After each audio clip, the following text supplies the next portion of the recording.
What does Star Wars mean to you? I ask that because Star Wars has come in many shapes and forms that have spanned over multiple generations. For many of us, Star Wars still represents George Lucas's original trilogy, which pretty much shaped the blockbuster as we know it today. This influence looms over a lot of the content we consume, especially in Disney's revival of the Star Wars series, giving us a yearly check-in on Hollywood's most beloved anthology. The two films that Disney has made so far are very much tied to the first film in the saga. The Force Awakens is ostensibly a narrative and aesthetic retelling of A New Hope, whereas Rogue One covers the events before the start of that story. I find it interesting that these films play off A New Hope when the universally beloved film in the saga is the second outing, The Empire Strikes Back. Not only is Empire considered the best due to its commitment to disciplined narrative storytelling, but it was also the Star Wars film that took the biggest risks, that shook the foundation and dug a little deeper while maintaining that same iconic spirit. I think the heads at Lucasfilm know this, which is why Rogue One, the first of many planned spin-offs, feels unlike any other film in the saga, especially the one it precedes. See, Rogue One attempts to recontextualize the Galactic Civil War, the backdrop for which the original trilogy takes place. What used to be black and white is now thrust into grey, murky waters, and the pulpy sci-fi action is replaced with a more grounded guerrilla warfare. You can see these changes influence the film's aesthetic, especially with the absence of franchise staples like the wipes and the title crawl. But perhaps the biggest change Rogue One has made is its approach on how it handles its characters. Can't get out that way. Looks like you managed to cut off our only escape route. Maybe you'd like it back in your cell, Your Highness. The characters that inhabit the Star Wars galaxy are some of the most iconic and defined characters in pop culture. These are more than just archetypes, they're the characters that archetypes are made from. Rogue One's characters, on the other hand, aren't. In fact, the most common criticism for the film is that its characters are one-note and underdeveloped. Like, when I show you this image of the cast, can you name half these characters? That's not to say that they don't feel like Star Wars characters, because they do, and would feel at home in any of the previous installments. Take the character Bodhi, an Imperial pilot who runs from the Empire, much like Finn from The Force Awakens. The best way to explain why Rogue One's characters are lacking is by comparing these two individuals, and how their respective films treat them. Finn is introduced in The Force Awakens' opening sequence, wherein a traumatic experience shatters his world. Using visual storytelling that I've explored in a previous video, we see him experience the terror that the stormtroopers inflict on others, and he refuses to take part in their massacre.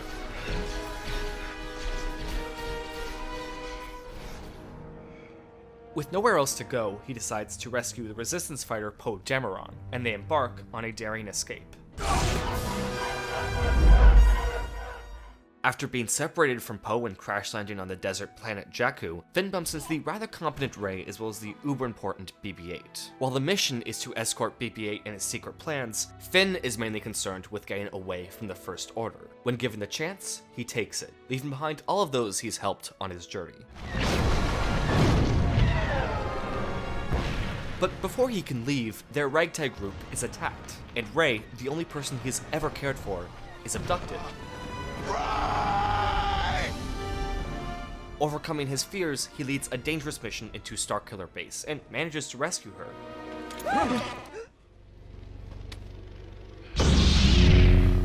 He even gets to duke it out with the evil Kylo Ren. I mean, he loses badly, but what matters is that he tried, that he's willing to stand and fall for something. In short, we are shown what motivates the character. We see why and how he takes action. You need a pilot. I need a pilot. He interacts with other characters, growing as a person. Take care of yourself. And finally, he confronts the demons that started his journey in the first place. It is a fully realized character arc, and is worthy of the Star Wars stamp of approval. Bodhi, on the other hand, is a different story, as his motivation and escape are both omitted from the narrative. We only meet him when he becomes relevant to the plot, with him being taken to Jeddah to meet Saw Gerrera. From here, it's less about what he does and more what happens to him, as he's brought along from scene to scene, serving purely as a guide. In the finale, Bodhi finally takes action, sending a message to the Rebel Alliance on how to receive the Death Star plans. They found the Death Star plans. They have to transmit them from the communications tower. You have to take down the shield gate. It's the only way they're gonna get them through. A few seconds later, he dies. To put it bluntly, The Force Awakens is driven by character, whereas Rogue One... Now, perhaps this is an unfair comparison. After all, Bodhi is merely a supporting character, whereas Finn is our second lead. But if we examine any of the other characters, we see this exact same pattern emerge. They are introduced by their function and then carry it out, leaving very little room for growth and development. The only character introduced with any sort of flaw to overcome is Cassian Andor, but we'll get to that later. Of course, a lot of these problems also apply to the film's most important character, Jyn Erso, daughter of Galen Erso. So Jyn isn't the most compelling lead. As Michael Tucker outlined in his video on The Fault in Our Star Wars, she's introduced as a passive protagonist, being escorted from scene to scene due to her connection to Saw Gerrera. This is the message I was sent.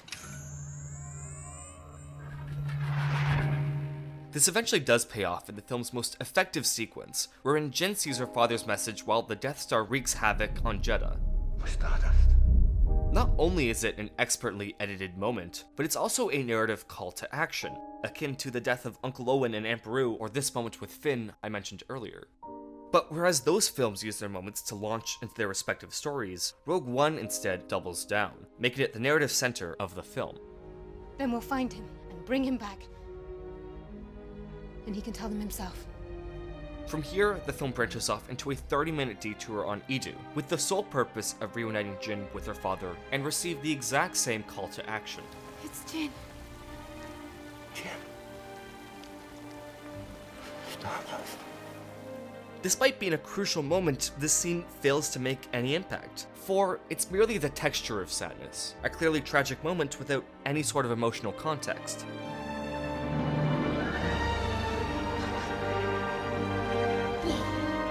By the time she's arrived at Yavin 4, it appears that she's completely forgotten about it, as she's working with the people that have just murdered her father. Rebellions are built on hope. The moment leaves no lasting impression because it was only ever a motivator, a reason for Jyn to do her role and then die.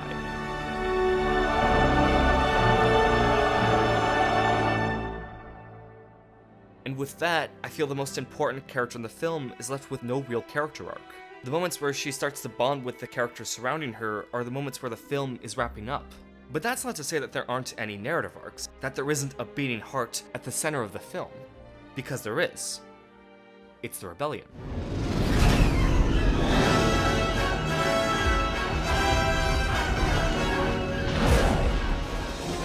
So Rogue One is less a story about any individual character and more about the rebellion as a whole. And if we examine the film through this context, it all starts to make a lot more sense. Take the scattered first 20 minutes where we visit something like 5 different planets. Usually I'd say this is a mistake, as it's best to start with stable footing. But going back and forth from planet to planet really illustrates how dismantled the rebellion is. This is far from a functional resistance, and we see the awful things they do just to keep afloat. Almost every scene in these first 20 minutes is punctuated with one of these moments, whether it's the failure to trust in someone looking for help, or failing to trust their would-be rescuers. Congratulations, you are being rescued. The rebellion has nearly every tool at their disposal to fight the Empire, yet they are helpless due to their paranoia and lack of communication. Lies! Deceptions! These ideas are best expressed through Cassian Andor, the only character in Rogue One tied to the rebellion. Not only does he continue to kill other rebels when they get in his way, but he also carries out a second secret mission, to find Galen Erso and kill him. When the time eventually comes, he doesn't pull the trigger, which may be the only functional character arc in the entire movie. But through his lack of communication with the rebellion, he ends up indirectly killing Galen anyway.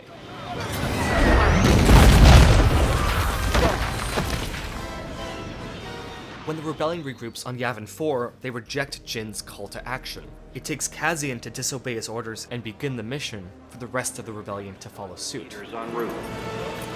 May the Force be with you. This is why the third act is so satisfying. We get to see the rebellion work together as a cohesive unit. The key to winning this fight is communication, something that we see many characters die for just to establish.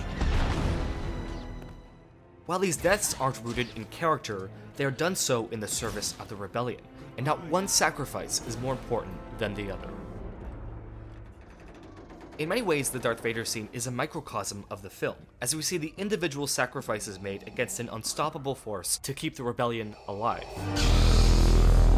As well as, being slavish fanservice. Double kill, triple kill, Slayer, kill-tacular, killing spree, Team Slayer. Rogue One was a fascinating endeavor for Disney. What could have been filler material turned into one of the biggest event films of 2016. I think it's completely successful in recontextualizing the Galactic Civil War, and adds a weight to the rebellion that will enrich my future viewings of the original trilogy. But in that effort, they lost the Star Wars spirit, as Star Wars has always known when to sacrifice plot for character. Rogue One is neither a complete success nor a total failure. It's the messy result of the risks made by ambitious filmmakers. And as the series marches on, for years to come, these are the risks that I hope they'll continue to make.